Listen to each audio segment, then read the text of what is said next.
Crawford's about to fight. Yes, he's going to fight Canelo. Oh, man. I just hope he's big enough. I hope he's big enough to keep that dude off him because Canelo hits so hard, man. That's one dude that, like, I believe all the talking. He's damaged. Yeah, he's a slick boxer, and he's also a good puncher in the welterweight division, in the junior welterweight division, in the lightweight division. But even at junior middleweight, which is where Terence Crawford had his most recent fight back in August, when he moved up and he won a world title.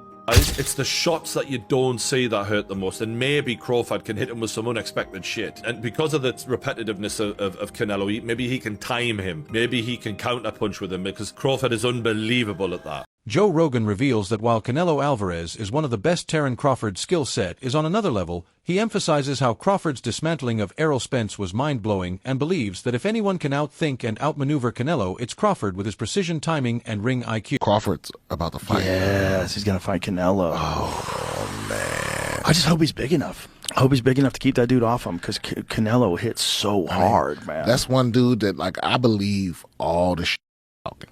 Crawford? Yeah. Oh, he's good. He don't just be saying shit. They tried to say that, like, Errol Spence was damaged because of what Crawford did to him because he was damaged from the car accident. I'm like, maybe. Or maybe Crawford would have done that 3 years ago.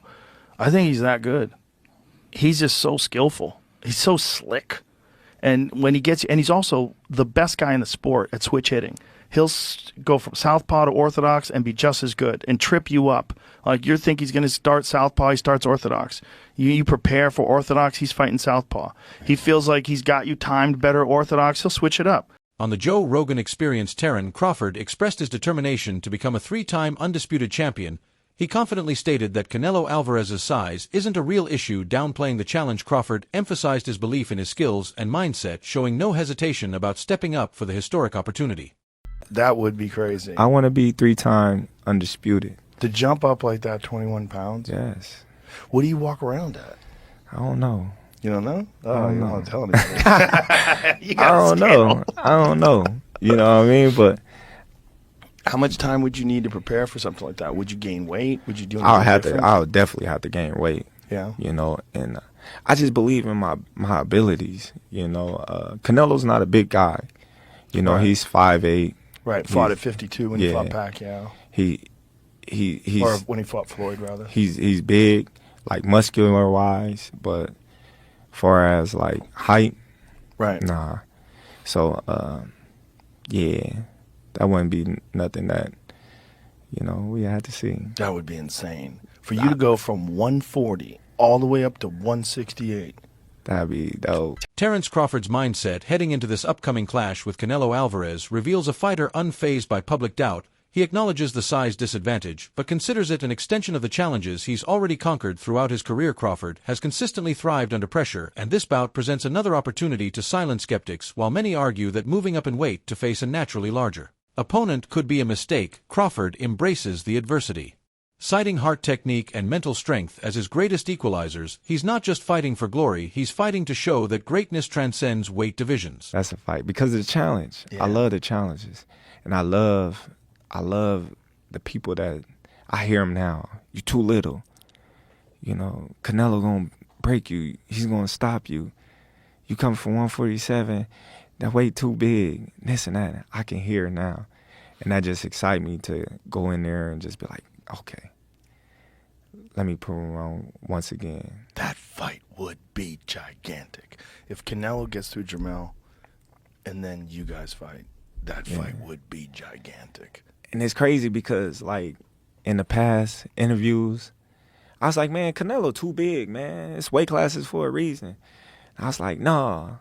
But in my mind, in my heart, I don't think nobody too big, especially in a fight. I'm a fighter.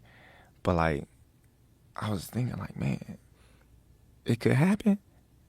Boxing journalist Dan Raphael brought a deeper understanding to the motivations behind Crawford's decision.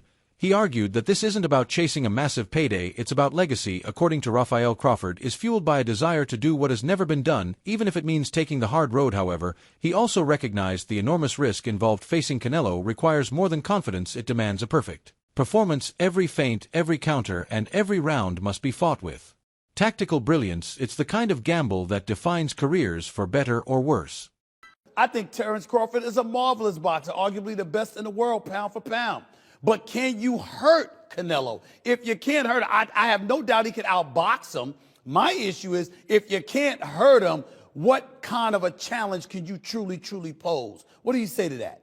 No, that's a great point. I mean, here's the thing. Canelo Alvarez has a historically great chin. Now, I go back way back when he first came to the United States and started boxing, and he found himself on an HBO pay-per-view undercard years and years ago, fighting against the older brother of the great Miguel Cotto. His name was Jose Miguel Cotto, and he had gotten a ton of hype. He had signed with Golden Boy Promotions, and a lot of those of us in the media. And I had seen him a couple of times before that. This is my first time seeing him in person, really paying close attention. And he almost got knocked out in the first round. And I remember Stephen A., all of us looking around at Media Row going, what the heck is this all hype about? This man can't take a shot. He's going to get drilled. He was lucky that the fight was over, that the round was over in round one, or there might have been some much more trouble. Stephen A., that was like, I don't know, 16, 17 years ago. I've never seen him wobbled, rocked, physically, visibly hurt since then. He has an all-time great chin going in the ring with tremendous punchers. Terence Crawford coming up 2 weight classes. Do any damage? Yeah, he's a slick boxer, and he's also a good puncher in the welterweight division, in the junior welterweight division, in the lightweight division. But even at junior middleweight, which is where Terence Crawford had his most recent fight back in August, when he moved up and he won a world title, he didn't blow the doors off. He fought a very tough, solid opponent named Israel Madrimov. He gave him a good fight. It was very close. Madrimov's people seem to think he might have even been able to edge it out. But if you can't hurt an Israel Madrimov at 154, what the heck are you going to do with Canelo Alvarez, the sturdiest guy in the world, at 168? So that aspect of it is certainly a problem. You mentioned about Charlo. Charlo was there to get his check. I know one thing about Terence Crawford. He's not going to just come to turn up to get the check. He'll at least try. And Charlo, I don't think, really tried. Commentators have expressed a variety of opinions on Crawford's chances, and one perspective gaining traction is the comparison to Dimitri Bivol's strategy Val's victory over Canelo highlighted how disciplined movement punch variation and timing could neutralize Canelo's power. Observers suggest Crawford study Bivol's footwork and ring control, both of which kept Canelo from setting a rhythm. However, it's important to note that Crawford is a different kind of fighter. He doesn't simply mimic, he adapts. If he integrates key lessons from Bull's performance while sticking to his own style, he may unlock a blueprint capable of securing a historic win. Bivol is the fight you got to study if you're Crawford. Crawford ain't Floyd, but he can do a Bivol. The problem is Bivol's a big dude. This is rough because this fight is only a matchup fight. Let me tell you what I mean. I got a lot of fighters Canelo fought at 168 beating Crawford. I got Caleb Plant beating Crawford. I got Berlanga beating Crawford. I got Callum Smith beating Crawford. Just way too huge, of course. But that's why Crawford ain't campaigning at 168. He's trying to beat Nello because Nello is a special case. He's one of the best fighters of all time, and he's actually a little guy who ballooned up to 168.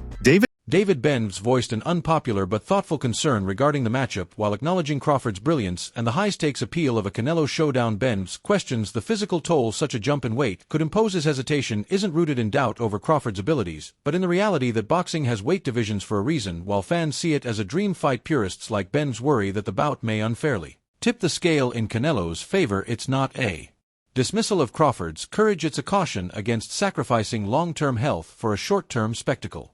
Crawford throwing his hat in to want to fight Canelo at 168. I mean, everybody wants to fight Canelo. It's a money fight. You know what I mean? I think even Inoue would come up to fight Canelo. Canelo wanted to fight him. I mean, I don't want to see Crawford to fight Canelo, to be honest with you. But it would be. I'm not saying it wouldn't be a great fight. It would be a great fight. But I feel like if I deserve my opportunity, and and after this fight, what else are you gonna say?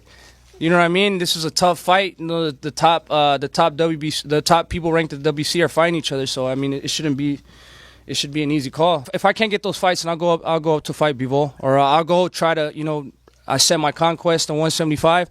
Like I said, I don't want no handouts either. I want to earn my spots everywhere I go, even at 175. But I see that weight class.